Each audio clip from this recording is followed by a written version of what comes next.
Si susuporta ni Congressman Owen Singson, iti may kadwa a distrito iti probinsya tayo nga Ilocos Sur, ken ni Congressman Ryan Singson, iti met primero distrito. Kalpasan ti taking ni Congressman Ryan, ket dita na ibaga ni Congressman Owen, nga dakkel iti yaman na iti panakaitandudo ni Congressman Ryan iti Kongreso, taaddan iti katulungan na iti nasao nga probinsya. Automatic na sumurot to ni Congressman Ryan Singson, ti grupo ti Amianan, the Northern Luzon Alliance.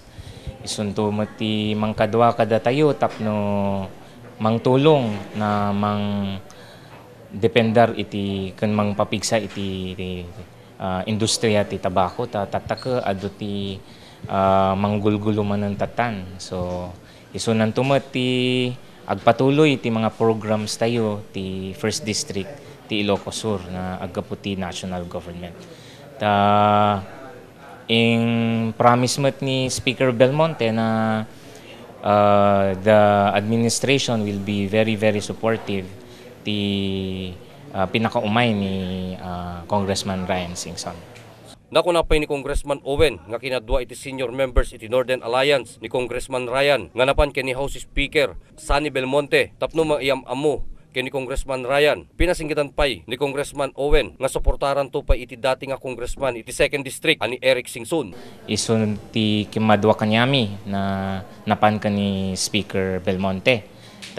Amuyumot ket may isa nakadakkelan na grupo na imuna ng suporta ka ni Speaker Belmonte. Di marayso na ti Speaker. In-introduce ko suna di mga congressman tapno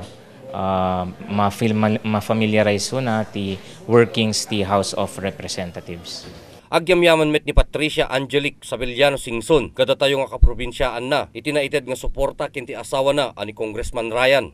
Yes, first I would like to congratulate him for winning the position, and second I want to tell him that Elise and I will always be there for him, full support 100%, and I'll do my best to be one of the best or whatever congressional spouse. Yes, from the start naman, from when Ryan ran, parang given na yun na I would be one of the congressional spouses. So from there, parang niready ko na rin yung sarili ko, and I'm sure kakayanin ko naman. Yes, to our fellow Ilocanos, maraming salamat po. Agyaman kami amin, nga pamilya, kanyayo, patuloy ti suporta yung sa amin. Para iti Press Corps, Ryan Pardo.